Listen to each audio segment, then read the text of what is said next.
Hello नमस्कार भाई, कैसे हैं आप सभी लोग। आशा और उम्मीद करेंगे सभी लोग अच्छे होंगे। दोस्तों आज की ये वीडियो बहुत खतरनाक और बहुत ही जिंदाबाद होने जा रही है आप सभी के लिए।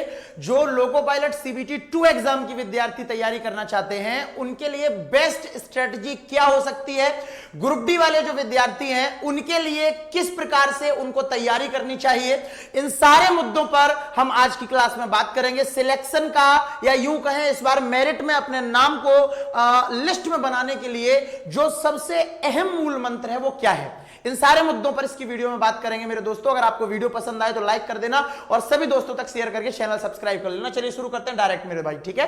देखिए बात करें सबसे पहले एएलपी की, असिस्टेंट लोको पायलट की, तो आप सब लोग जानते हो कि इसका सीबीटी 1 एग्जाम कंडक्ट हो चुका है और आप सब लोग इस एग्जाम को दे चुके हैं। तो इसकी ज्यादा बात ना करते हुए बस आपको यह बता देंगे कि भाई इस एग्जाम में आपने क्या देखा कि इस एग्जाम में आपने गणित देखा 20 क्वेश्चन उसके देखे, साइंस के 20 क्वेश्चन आपने किए, रीजनिंग के 25 क्वेश्चन किए और जीके और जीएस के 10 क्वेश्चन यानी करंट अफेयर के, है ना। तो ये पूरा का पूरा सीबीटी 1 का मामला है। 75 सवाल, 60 मिनट, 1/3 नेगेटिव मार्किंग जो आप कर चुके हैं। तो अब इससे तो हमें कोई लेना देना नहीं है। लेना देना जो पूरा का पूरा यहां पर हमारा डिपेंड करेगा वो करेगा सीबीटी 2 पर। अब सीबीटी 2 का मामला आपके बीच में आ रहा है।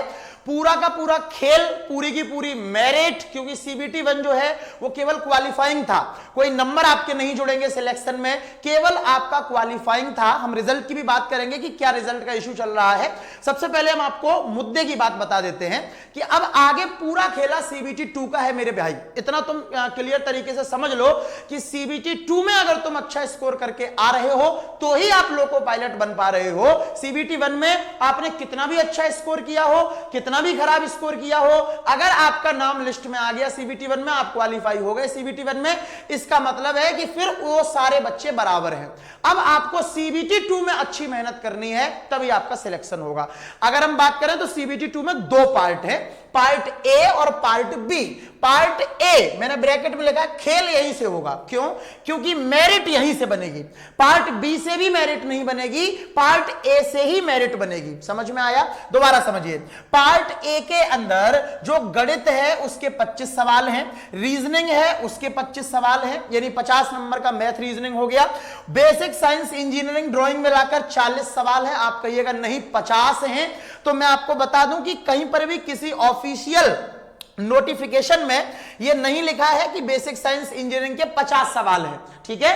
पिछली बार 40 आए थे, लेकिन क्योंकि इस बार सीबीटी 2 का जो सिलेबस है, जो सीबीटी 2 का जो नोटिफिकेशन एएलपी ने दिया था उसके अंदर सीबीटी 2 के अंदर जीके और जीएस को हटा दिया गया है। मतलब जीके और जीएस यानी करंट अफेयर और जीएस का वहां पर कोई भी पोर्शन नहीं है।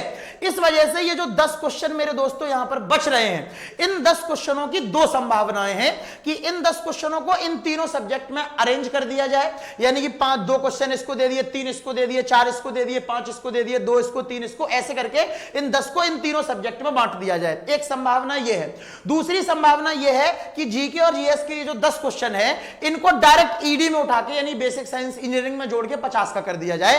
बट अभी तक ऐसा कोई श्योर नहीं है कि ईडी यानी बेसिक साइंस इंजीनियरिंग 50 की ही आएगी, ठीक है मेरे भाई। तो मोटा मोटी हम देखें तो हमारे पास, इसीलिए मैंने इसको अलग कलर से लिखा है, हमारे पास 3 सब्जेक्ट हैं, मैथ, रीजनिंग और बेसिक साइंस इंजीनियरिंग, क्योंकि यहां से जीके और जीएस को हटा दिया गया है। तो इन तीनों को मिलाकर ही मैं वापस आपको बता रहा हूं कि पेपर 100 नंबर का ही होगा पार्ट ए का। तो ये जो 10 क्वेश्चन यहां पर हैं, इन 10 को कहीं ना कहीं यहां पर अरेंज किया जाएगा। इस बात को आप समझने का प्रयास कर पा रहे हैं। ये 10 क्वेश्चन आपके किसी काम के नहीं है करंट अफेयर वाले। इन 10 को इन तीनों में बांटा जा सकता है या डायरेक्ट बेसिक साइंस इंजीनियरिंग में 10 क्वेश्चन उठा के चिपकाए जा सकते हैं। यानी ऐसे मिलाकर टोटल यहां से 100 क्वेश्चन आपसे पूछे जाएंगे। क्या आपको यह दिख पा रहा है? क्या टोटल मिलाकर आपसे कितने सवाल यहां से पूछे जाएंगे? तो टोटल मिलाकर आपसे यहां पे 100 सवाल पूछे जाएंगे, ठीक है। कौन कौन से सब्जेक्ट से? मैथ से, रीजनिंग से और बेसिक साइंस इंजीनियरिंग से, ठीक है मेरे दोस्तों। इस बात को ध्यान से समझना आवश्यक है कि टोटल 100 क्वेश्चन है और 90 मिनट यानी 1.5 घंटे का आपके पास समय है। 1/3 की नेगेटिव मार्किंग है पार्ट ए के अंदर और पार्ट बी जो है जिसको आप ट्रेड बोलते हैं, ध्यान से सुनना, जो पार्ट बी है जिसको आप अपनी ट्रेड बोलते हैं, इसका 75 सवाल आपसे पूछा जाएगा, बट ये केवल क्वालिफाइंग नेचर का है, यानी आपको ट्रेड केवल पास करना है, और पास करने के लिए 75 में से अगर आप 27-28 नंबर ले आए तो आप पास माने जाओगे। ठीक है मेरे भाई, बट फिर भी हम आपको एक राय देंगे कि ट्रेड की जो तैयारी आप करो वो 40 नंबर की करना। ठीक है, यहां से स्ट्रेटजी वाला पोर्शन शुरू हो रहा है कि ट्रेड की जो आप तैयारी करो वो 75 में से 40 नंबर की करके चलना, ये आप समझने का प्रयास करें। ठीक है, हालांकि 27 से 28 आ गए तो आप पास हो जाओगे, है ना, क्वालिफाई हो जाओगे ट्रेड में, बट मैं अपनी तरफ से बोल रहा हूं कि ट्रेड की तैयारी 40 नंबर की करके चलना। ठीक है भैया, तो ये क्वालिफाइंग इन नेचर, इसका कोई नंबर नहीं जुड़ेगा, आपको केवल उतना इसको पढ़ना है कि आपके 40 नंबर आ जाएं, है ना, पास तो 27-28 पे हो जाओगे, लेकिन 40 की तैयारी करके चलना, मैं आपसे ये कह रहा हूं। तो पार्ट बी ट्रेड का मामला तो यहां आसानी से आपका खत्म हो जाएगा।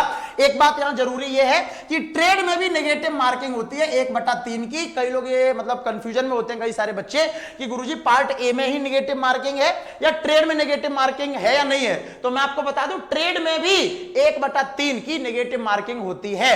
पार्ट ए और पार्ट बी, CBT 2 में जो 2 पार्ट होंगे, दोनों में 1/3 की नेगेटिव मार्किंग होती है।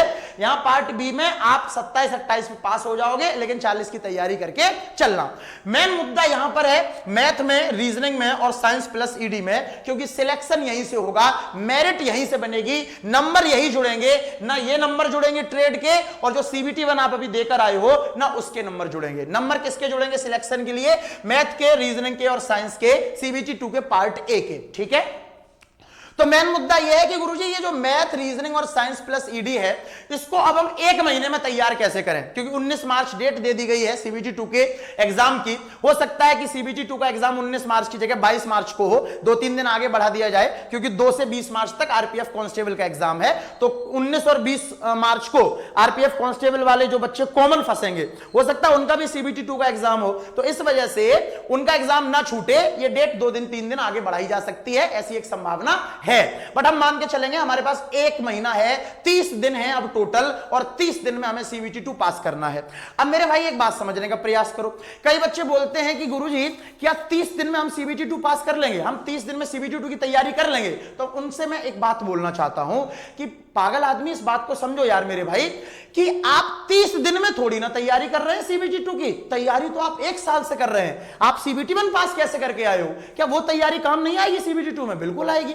तैयारी तो आप 1 साल से कर रहे हो, इस 1 महीने में उस तैयारी को बहुत तगड़े लेवल पर बूस्ट करना है। If you want to get selected, अगर चाहते हो आप सिलेक्शन, ठीक है, बूस्ट करना है इस तैयारी को, ना कि तैयारी करनी है। क्या करना है? बूस्ट। अब वो कैसे करेंगे, इस पर आ जाते हैं। तो उससे ये आपको मैं अभी दिखाऊंगा, है ना। पहले हम आ जाते हैं कि भाई इस बार कंपटीशन टफ क्यों होगा, और अगर हमें इस बार सिलेक्शन चाहिए तो क्या क्या उसके कारण है, कंपटीशन टफ के कारण क्या है, और हमें सिलेक्शन चाहिए तो क्या करना होगा। फिर हम आपको वो वाली स्लाइड दिखाएंगे। तो कंपटीशन इस बार टफ क्यों, इसका रीजन क्या है? पहला रीजन मेरे दोस्तों मैं आपको बता दूं, पहला रीजन क्या है?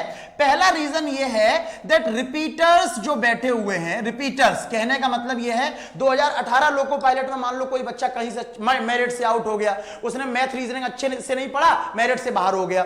जो रिपीटर्स बैठे हुए थे ना 5 साल से, है ना, क्योंकि 5 साल बाद ये LP की वैकेंसी आई है, ये ड्रीम होता है कई बच्चों को लोको पायलट। तो सबसे पहले तो रिपीटर्स यहां पर लंबी और बेहतरीन तैयारी करके बैठे हुए हैं, ये आप समझ लीजिएगा। वो मतलब ये मान लीजिएगा कि आग लगा देंगे मेरे भाई पानी में, समझ में आ गया। तो एक पहला रीजन तो ये है। दूसरा रीजन ये है मेरे दोस्तों कि CBT 1 का जो एग्जाम लेवल रहा है वो कहीं ना कहीं लो रहा है। आप समझने का प्रयास करें, CBT 2 का जो एग्जाम लेवल था, मतलब CBT 1 का जो एग्जाम लेवल था ALP का, वो इस बार लो रहा है, जिससे बहुत सारे बच्चों ने बहुत अच्छा स्कोर किया है। अब क्या होगा गुरुजी, जब अच्छा स्कोर करेंगे तो इसका मतलब ये हो गया कि बहुत सारे बेहतरीन बच्चे अब आपके बीच में कंपटीशन करने आ रहे हैं। आपको पता है कि वैकेंसी का 15 गुना बुलाया जाना है, तो मेरे भाई 18,799 का 15 गुना करेंगे अगर आप, तो उतना ही बच्चा आएगा, बट वो बच्चा बेहतरीन बच्चा आएगा। अब ऐसा नहीं है कि सारी भीड़ में से आपको सिलेक्ट होना है, अब आपको उनमें से सिलेक्ट होना है जो ऑलरेडी सिलेक्ट होकर आए हैं, सीबीटी 1 को ऑलरेडी क्वालिफाई करके आए हैं। तो इस बात को समझना पड़ेगा कि यहां आपको मेहनत जो है अपनी दुगनी करनी पड़ेगी, ठीक है मेरे भाई। इसके अलावा तीसरा रीजन क्या होगा कि ये सीबीटी 2 है, ये सीबीटी 1 नहीं है, ये मेंस लेवल का एग्जाम है और इतिहास गवाह है किसी भी एग्जाम के सीबीटी 2 का लेवल जो है वो अच्छा रहता है, हाई लेवल का जो है एग्जाम होता है, यानी बढ़िया लेवल के सवाल आपसे पूछे जाएंगे, चाहे वो मैथ हो, चाहे वो रीजनिंग हो, चाहे वो साइंस प्लस ईडी हो, अच्छे लेवल के सवाल आपसे पूछे जाएंगे सीबीटी 2 में, ये गारंटेड है, क्योंकि एग्जाम टीसीएस ले रहा है। सीबीटी 1 में लेवल लो इसलिए रखा क्योंकि 5 साल बाद एग्जाम हुआ था रेलवे के अंदर, तो रेलवे की सीधी हिदायत थी कि एग्जाम लेवल इतना हाई मत कर देना, क्योंकि टीसीएस ऑलरेडी एसएससी का एग्जाम लेती है, इस बात को आप समझिएगा, इसलिए उन्होंने लेवल हाई नहीं किया। तो इस बार सीबीटी 2 में आपको बढ़िया लेवल का आपसे सवाल पूछेंगे। हालांकि सीबीटी 1 में भी हर एक शिफ्ट में 3-4 सवाल टीसीएस ने ऐसे डाले हुए थे जो कई बच्चों से नहीं बन पा रहे थे, मतलब कठिन लेवल के, तो वो एक इशारा था कि भाई मेरे को कठिन सवाल बनाने आते हैं, बस इस बार नहीं दे रहा हूं, सीबीटी 2 में दूंगा, इस बात को आप समझिएगा, ठीक है। तो ये सारे कुछ रीजंस हैं कि इस बार कंपटीशन थोड़ा सा हाई रहेगा। नाउ ये रीजंस को समझना आवश्यक नहीं है, समझना यह है कि ये बार जो कंपटीशन हाई आप बता रहे हैं इससे हम पार कैसे पाएं, हमारी नाव इस बार जो है इस किनारे से उस पार, उस किनारे तक कैसे पहुंचेगी। तो सबसे पहले मेरे दोस्त मैं आपको बता दूं, जो भी आपने फाउंडेशन से सिलेबस पढ़ा है, सबसे पहले आप समझिएगा, जो भी आपने फाउंडेशन से सिलेबस पढ़ा है, ध्यान दें सभी लोग, कृपया करके उसका 5 बार रिवीजन मार दोगे तो बहुत अच्छा रहेगा। 2 से 3 बार वीडियो देख के रिवीजन मारो, जैसे आप हमसे पढ़े, मान लो आपने हमारा कोर्स लिया होगा, यकीन बैच या फिर एएलपी टेक सिलेक्शन, ब्रह्मास्त्र, सारे बैच हमारे लोगो पायलट के थे, बहुत मेहनत करी हमने, बहुत अच्छा कंटेंट दिया, बहुत बढ़िया, ठीक। उस पूरे कंटेंट को आप 5 बार रिवीजन मारो मेरे दोस्तों। कैसे? 2 बार वीडियो देखो एप्लीकेशन खोलकर, ठीक है, और 3 बार जो नोट्स बनाए उनसे रिवीजन मारो, लेकिन मल्टीपल रिवीजन आपको देना पड़ेगा, जो आपकी तैयारी है, जो आपका सिलेबस है उसको, ठीक है। मल्टीपल रिवीजन के बाद जो दूसरा अहम यहां पर जो पिलर है वो मॉक टेस्ट का है। मैक्सिमम से मैक्सिमम जितना आपसे हो सके, क्योंकि इस बार सीबीटी 1 में बहुत सारे बच्चों के साथ समस्या क्या आई पता है आपको? समस्या यह आई कि मॉक टेस्ट ना लगाने की वजह से कई सारे सवाल उनके छूट गए, बने ही नहीं, टाइम कम पड़ गया। तो वो समस्या अब आपको दोबारा, देखिए अगर आप गलतियों को नहीं सुधारेंगे तो जैसा रिजल्ट पहले रहा है ना वैसा ही रहेगा, गलतियां सुधार लेंगे तो रिजल्ट सुधर जाएगा। तो आप समझने का प्रयास करें कि जो गलती पहले बार हुई है वो यहां नहीं करनी है, क्योंकि यहां से मेरिट बननी है, यहां से सिलेक्ट होना है आपको। इस बात को आप समझ पा रहे हैं क्या? कमेंट में लिखकर जरूर बताइएगा, ठीक है। तो फाउंडेशन का सिलेबस अपना बढ़िया से रिवीजन मारो, मैथ, रीजनिंग और बेसिक साइंस इंजीनियरिंग का। मॉक टेस्ट ज्यादा से ज्यादा लगाना स्टार्ट करो, 1 महीने का समय है, मैं तो बोलूंगा 1 मॉक टेस्ट आप डेली लगाओ, 1 मॉक टेस्ट आप डेली लगाइएगा। मैंने 15 मॉक टेस्ट अपने एप्लीकेशन पर दिए हुए हैं सीबीटी 2 लेवल के, केवल 99 रुपए फीस है, आप वो 15 लगाओ, और कहीं से लगाने हैं तो और कहीं से लगाओ, लेकिन 1 मॉक टेस्ट मेरे दोस्तों आप डेली लगाओ, ठीक है। और उसकी कम से कम 1 से 1.5 घंटा उसकी एनालिसिस करो कि मेरे नंबर किस टॉपिक में कट रहे हैं, मेरे नंबर किस सब्जेक्ट में कट रहे हैं, मेरी एक्यूरेसी कितनी आ रही है, क्या रिवीजन की कमी है या स्पीड की कमी है। इन सारी चीजों की एनालिसिस जब आप स्वयं करेंगे तब आप उस पर एक बेहतर काम कर पाएंगे, ठीक है। तो मॉक टेस्ट लगाना है, पूरे फाउंडेशन का रिवीजन करना है। और तीसरा पिलर मैं आपको बता दूं कि मैं YouTube पर आपका ALP CBT 2 special, ALP CBT 2 special और group D, ALP CBT 2 special और ग्रुप डी, क्योंकि दोनों के एग्जाम लेवल लगभग सेम रहेंगे, ग्रुप डी का सबसे हाई लेवल रहता है एग्जाम का।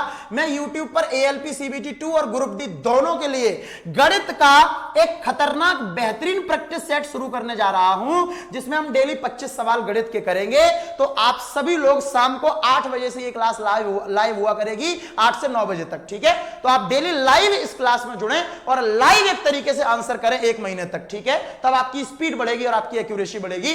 गणित का ये समाधान हो गया। रीजनिंग में हमने पूरी की पूरी रीजनिंग को जो है फाउंडेशन बैच में बहुत अच्छे से पढ़ाया है। YouTube पर अभी हम मैथ प्लस रीजनिंग का एक सीरीज चला रहे हैं, आपने देखा होगा, उसमें लगातार बढ़िया सवाल हम आपको दे रहे हैं। इसके अलावा हमने रीजनिंग के लिए रुक्मिणी बुक का सॉल्यूशन करा रखा है अपने फुंतरू जी एप्लीकेशन पर, ठीक है। तो वो रुक्मिणी बुक का जो मैंने 68 सेट आपको सॉल्व सॉल्व करवाए हैं वो कृपया पूरे के पूरे सॉल्व कर लें। वो बहुत बढ़िया लेवल के सेट है, अगर आपने वो पूरे सॉल्व कर लिए तो विश्वास मानिए रीजनिंग उतनी पर्याप्त है। और मॉक टेस्ट लगाइएगा दबाकर, ठीक है, और मॉक टेस्ट लगाइएगा, मॉक टेस्ट के थ्रू आप रीजनिंग को अगर करेंगे तो रीजनिंग में इतना ही करना है। थोड़ा गणित का यहां मामला है तो मैं 2 आपको मामले गणित के लिए बता रहा हूं कि शाम को 8 से 9 तो एक मैं यूट्यूब की क्लास शुरू कर रहा हूं, आपको वो डेली लेनी है अगले नेक्स्ट 1 महीने तक, ठीक है। और जो मैंने फाउंडेशन बैच में अपना मैथ रीजनिंग आपको पढ़ाया है उसका 5 बार रिवीजन मार दो, पूरे गणित और पूरे रीजनिंग का, अर्थमेटिक का, एडवांस का, नंबर सिस्टम का, डीआई का, कोऑर्डिनेट ज्योमेट्री का, सबका बढ़िया ढंग से, ठीक है। ओके गुरुजी, तो ये तो हो गया मतलब पूरा का पूरा एक मामला कि तैयारी कैसे करनी है, ठीक है मेरे दोस्तों। अब हम आ जाते हैं इस बार कि देखो यहां लास्ट जो आपका एग्जाम हुआ था 2018 का, उसके अंदर अगर हम कट ऑफ की बात करें तो ये फाइनल कट ऑफ है जो डॉक्यूमेंट वेरिफिकेशन के लिए लगाई गई थी कि भाई डीवी इस कट ऑफ पर लास्ट बार हुआ था फाइनल, ठीक है। तो फाइनल डीवी आप देखिएगा तो आपको पता चलेगा कि जैसे ये मान लो 54 एनआर की पोस्ट है, टेक्नीशियन ग्रेड 3 इलेक्ट्रिकल टीआरएस 53.6। अब आपको बता दूं क्योंकि लास्ट बार एएलपी और टेक्नीशियन का एग्जाम एक ही साथ हुआ था, ठीक है, इसलिए इनकी कट ऑफ भी एक साथ ही जारी करी गई थी। तो ऊपर की ये सारी टेक्नीशियन की कट ऑफ हैं जितनी है, ये लास्ट वाली ये टेक्नीशियन की कट ऑफ हैं। ये लास्ट में देखिए 2 एनआर असिस्टेंट लोको पायलट, इसकी कट ऑफ जो फाइनल गई थी ना लास्ट बार, आपको जूम करके दिखा देता हूं मेरे दोस्तों, जो इसकी कट ऑफ फाइनल जो लास्ट बार गई थी ना, इसकी एएलपी की कट ऑफ आप देखिए यहां पर असिस्टेंट लोको पायलट लिखा हुआ है, असिस्टेंट लोको पायलट, ठीक है। तो इसकी जो कट ऑफ फाइनल लास्ट बार गई थी वो गई थी 73.8 नंबर। कहने का मतलब कि सीबीटी 2 के पार्ट ए, आप बात समझ पा रहे हैं क्या, मतलब बेहतरीन मेहनत आपको करनी पड़ेगी। ये लास्ट ईयर की कट ऑफ है, मतलब 2018 वाली, अब तो 5 साल बाद ये एग्जाम हो रहा है तो इस बार कट ऑफ और बढ़ के जाएगी, मेरी गारंटी है मेरे दोस्त, ठीक है। तो मैं एक आइडिया आपको दे रहा हूं कि मेहनत उस लेवल पर करना कि इससे बहुत सारे आगे नंबर, कम से कम 10 नंबर का आप इजाफा करके स्कोर करके आना, ठीक है मेरे दोस्तों। उम्मीद है कि पूरी बातें आपको समझ में अच्छे से आ गई होंगी। कोई और अगर बात हो तो मुझे बता दो, ठीक है, कमेंट में। मैं और चीजें आपके साथ थोड़ी सी डिस्कस करूंगा कि आप सब लोग समझिएगा कि सक्सेस का मंत्र क्या है सीबीटी 2 के अंदर। सिलेक्शन 3 बातों पर निर्भर करता है, आप ध्यान से इन बातों को समझने का प्रयास करो। रिलेवेंट कंटेंट, ठीक है मेरे भाई, रिलेवेंट कंटेंट जो आपके एग्जाम वाला कंटेंट है, सिलेबस और उसका ढंग से रिवीजन और ढंग से मॉक टेस्ट, समझ में आ रहा है। रणनीति में सुधार केवल एक पॉइंट पे हो सकता है, कंटेंट कंटेंट कंटेंट। मैं बार बार कह रहा हूं, आप कभी ये ना देखो कि कौन टीचर बड़ा है कौन टीचर छोटा है, ना कोई टीचर बड़ा है ना कोई टीचर छोटा है, इस बात को आप समझने का प्रयास करिएगा। जो टीचर आपको बढ़िया पढ़ा रहा है, जो आपको बढ़िया कंटेंट दे रहा है, वो आपके लिए बढ़िया टीचर है। जो खराब पढ़ाता है, जो अच्छा नहीं पढ़ा पाता है, वो आपके लिए खराब टीचर है। ऑन दी स्पॉट में सीधी सीधी बात करता हूं, ठीक है।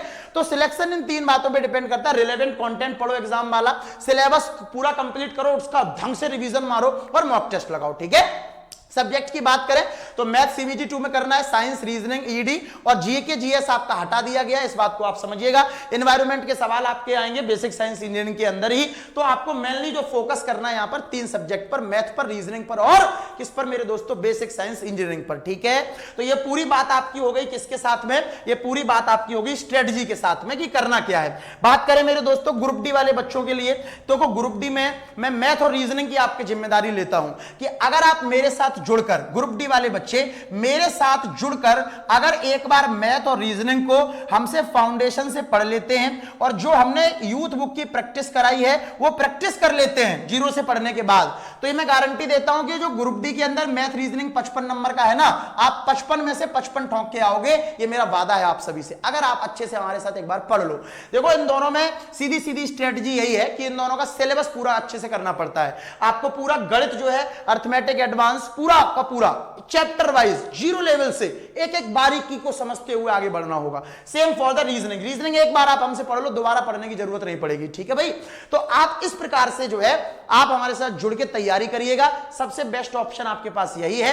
तो मैं डायरेक्ट आपको बता देता हूं कि हमारा एएलपी सीबीटी 2 का मुख्य द्वार बैच है, तो मुख्य द्वार बैच को एएलपी सीबीटी 2 वाले बच्चे ज्वाइन कर लें। रिजल्ट का इंतजार कर रहे हैं कि अगर मेरा होगा कि नहीं होगा, तो आप करते ही रह जाइएगा रिजल्ट का इंतजार, और अगर लिस्ट में नाम आ गया फिर तैयारी नहीं हुई तो सीबीटी 2 नहीं निकल पाएगा और आप खत्म हो जाएंगे। इस बात को समझने का प्रयत्न करो दोस्तों, ठीक है। तो ज्यादा आप रिस्क मत लो, रिजल्ट 2 से 3 से 4 दिन के अंदर रिजल्ट आना है ये निश्चित है, इसलिए तैयारी में लग जाओ। आप पीछे नजारा देख सकते हैं कि कितना विद्यार्थी हमारे साथ लगातार जुड़ रहा है। कुछ तो बात होगी ना दोस्त कंटेंट में। तो अगर हमारे साथ आप सीबीटी 2 के लिए जुड़ना चाहते हो लोको पायलट के, तो मुख्य द्वार बैच को ज्वाइन कर लो। इसकी फीस मेरे भाई 699 नहीं है ना, इसकी फीस अब 499 है बिना किसी कूपन कोड के। जाओ ज्वाइन करो, मैथ रीजनिंग 50 नंबर की यहां से मैं आपको कर दूंगा। प्राइवेट एक डाउट ग्रुप आपको लिंक देंगे, उसके अंदर सारे बच्चे जुड़े होंगे कोर्स वाले, उनके साथ अपने डाउट डिस्कस करो बढ़िया से, ठीक है। इसके अलावा मेरे दोस्तों अगर ग्रुप डी के लिए तैयारी हमारे साथ आपको करनी है तो ग्रुप डी के लिए आप ड्रीम रेलवे बैच को ज्वाइन करो, है ना। Dream railway batch combo batch है, यूथ बुक की प्रैक्टिस, पूरा फाउंडेशन, यकीन बैच, लाइव क्लासेस, सब कुछ इसमें आपको मिलेगा। और रेलवे एंट्री कूपन कोड है इसका, ठीक है भैया, रेलवे एंट्री कूपन कोड है इसका। तो कूपन कोड रेलवे एंट्री वही लिखा होगा ड्रीम रेलवे बैच पर, जब आप क्लिक करेंगे अप्लाई करना, इसकी फीस जो है 699 हो जाएगी ऑफर में, ठीक है। तो आप हमारे साथ जुड़ सकते हैं दोस्तों, तैयारी कर सकते हैं। कुछ और आपको पूछना है तो इस वीडियो में कमेंट कर देना, मैं आपकी रिप्लाई करूंगा, ऐसा मैं वादा करता हूं। लव यू ऑल, नमस्कार।